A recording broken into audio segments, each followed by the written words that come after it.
¿Te atreves a explorar lo más oscuro de la mente humana y los secretos que se esconden en los rincones más sombríos de una casa?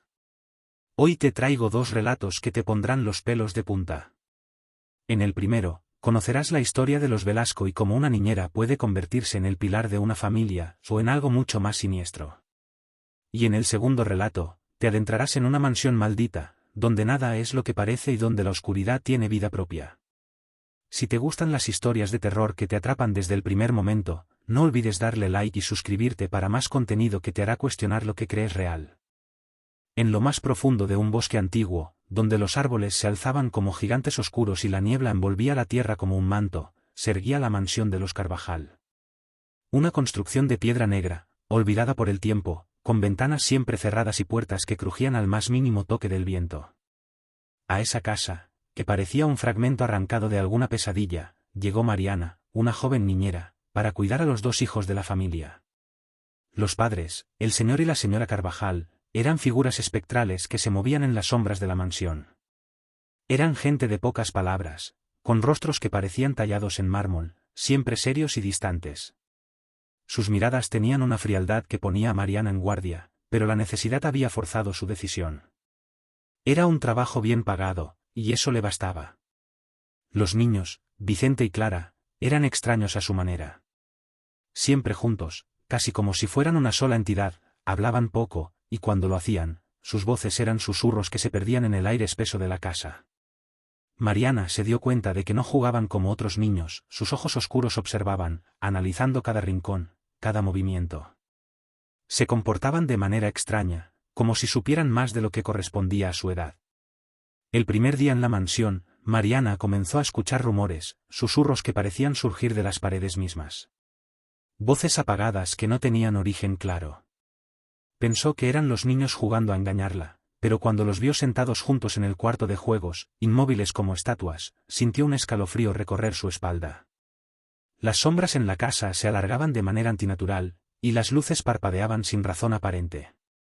Una noche, mientras preparaba la cena en la cocina, Mariana sintió una presencia detrás de ella. Giró la cabeza, esperando encontrar a uno de los niños, pero no había nadie.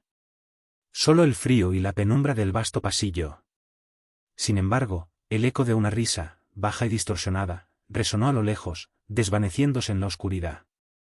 A medida que avanzaban los días, la risa se repetía, siempre a la misma hora, siempre en el mismo tono agudo que le helaba la sangre. Los padres de los niños parecían ajenos a todo lo que sucedía. Se marchaban temprano y regresaban tarde, con el rostro pálido y ojeras que les hacían parecer aún más cadavéricos. Mariana intentó hablarles sobre lo que percibía, pero sus respuestas eran vagas y sin interés. Los niños son especiales, dijo la señora Carvajal una vez, sin apartar la vista de la ventana. Fue la única explicación que obtuvo. Una noche, la tormenta rugía sobre la mansión. Los truenos sacudían las paredes y el viento aullaba como una bestia hambrienta. Mariana, incapaz de dormir, decidió recorrer la casa. Al llegar a la planta baja, vio algo que la hizo detenerse en seco. En el salón principal, Vicente y Clara estaban de pie, mirándose en silencio frente a un gran espejo antiguo, el único objeto en toda la mansión que no parecía cubierto por la pátina del tiempo. El reflejo de los niños no era normal. Las figuras en el espejo se movían de manera independiente, con movimientos espasmódicos, como si algo tratara de salir del cristal, una sombra oscura que empezaba a formarse detrás de ellos. Mariana sintió que su corazón latía con fuerza en su pecho, y dio un paso hacia atrás, pero el suelo bajo sus pies crujió, rompiendo el hechizo. Los niños giraron sus cabezas al unísono, clavando en ella una mirada vacía y carente de vida. Al día siguiente, Mariana decidió que debía marcharse, pero cuando intentó hablar con los señores Carvajal, encontró la puerta de su habitación cerrada con llave. Golpeó con fuerza, pero nadie respondió.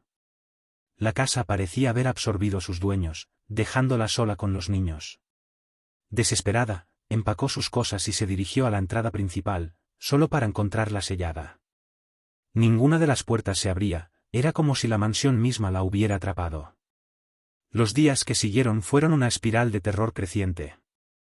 Los niños comenzaron a aparecer en lugares donde no deberían estar, al pie de su cama, en el oscuro sótano, en el ático polvoriento.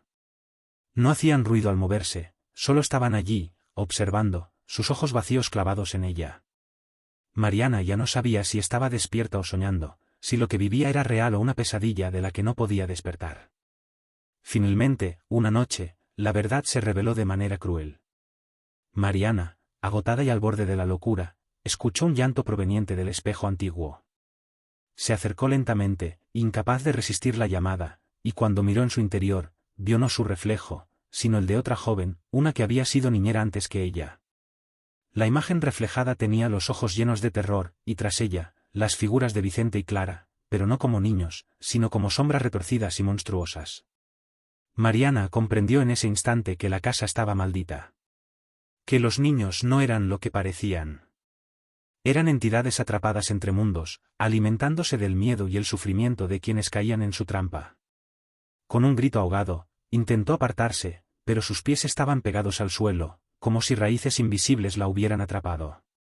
Y entonces, las manos de la figura del espejo atravesaron el cristal, arrastrándola hacia un abismo oscuro, donde las risas distorsionadas y los susurros la envolvieron por completo.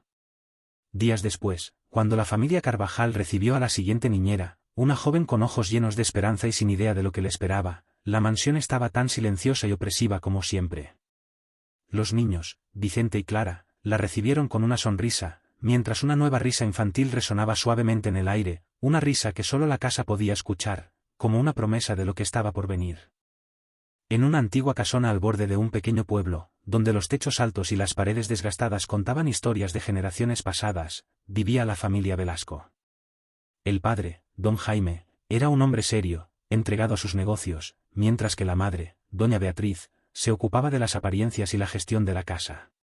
Pero en los rincones de aquella gran morada, lejos del bullicio social y las obligaciones, habitaban los verdaderos protagonistas, 3 niños que habían perdido demasiado pronto a la niñera que había sido su refugio y consuelo. Los niños eran Isabela, de 10 años, Luis, de 7, y Sofía, de apenas 5. Desde la muerte de la señora Adela, la casa se había llenado de una extraña quietud. Adela había sido más que una niñera, era la columna vertebral que mantenía unida a la familia, aunque los adultos no se dieran cuenta.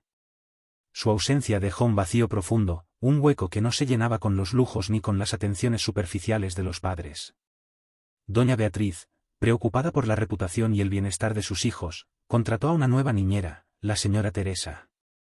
Esta mujer, con su rostro austero y manos siempre ocupadas, parecía más una institutriz que una niñera cariñosa. Su llegada impuso una nueva rutina en la casa, donde las risas infantiles dieron paso a una disciplina férrea. Isabela, Luis y Sofía se vieron atrapados en un horario estricto, con clases de música, lectura obligatoria y paseos bien medidos por el jardín. Sin embargo, a pesar de su aparente rigidez, Teresa no era insensible. Había en su mirada una tristeza velada, como si su propia historia estuviera teñida de ausencias y pérdidas. Esa melancolía la acercaba a los niños de una manera silenciosa, creando un lazo que no se manifestaba en gestos ni palabras, sino en pequeños actos de bondad. Les permitía, en ocasiones, romper las reglas, un juego más antes de dormir, una noche de historias junto a la chimenea, o una sonrisa furtiva cuando la travesura era menor. Con el tiempo, los niños comenzaron a entender que Teresa no era Adela, y nunca lo sería. Pero en esa diferencia, encontraron una nueva forma de consuelo. Teresa, con su carácter sobrio y manos firmes, se convirtió en la figura que los sostenía en medio de la rigidez de la vida familiar. Les enseñó a apreciar la quietud, a encontrar belleza en los pequeños detalles, y a entender que el amor no siempre es cálido y abierto, sino que a veces se manifiesta en la constancia y la seguridad. La señora Teresa, a su vez, encontró en los niños algo que la llenó de vida de nuevo. Aunque no eran suyos, les entregó todo lo que tenía, su tiempo, su paciencia, y una ternura que solo se revelaba en los momentos más inesperados. En aquellos días largos y aparentemente monótonos, en los que el viento azotaba las ventanas de la vieja casona, Teresa se dio cuenta de que su papel en esa familia iba más allá del simple cuidado. Estaba ayudando a formar a 3 pequeños seres humanos, a darles una base sobre la cual construir sus propias vidas. A medida que pasaban los años, Isabela se hizo más fuerte y decidida, Luis encontró su pasión por la naturaleza, y Sofía desarrolló un talento especial para el dibujo. Cada uno, a su manera, reflejaba algo de lo que Teresa les había enseñado, no solo en palabras, sino en la forma en que les había mostrado a mirar el mundo. El tiempo pasó, y como sucede en todas las familias, los niños crecieron. La señora Teresa envejeció junto a ellos, y aunque sus manos se volvieron más torpes y su paso más lento, siguió cuidando de la casa y de la familia con la misma dedicación de siempre.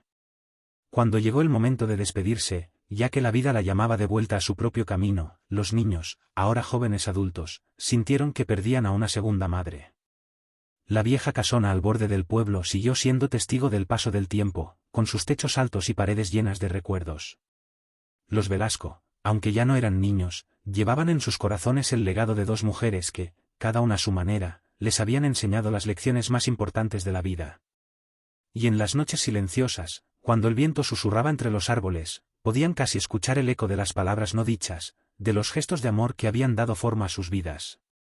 Así, la historia de los Velasco y de sus niñeras quedó grabada no en libros ni en crónicas, sino en el alma de cada uno de ellos, como un susurro persistente de lo que significa ser amado y cuidado en los momentos más vulnerables de la vida.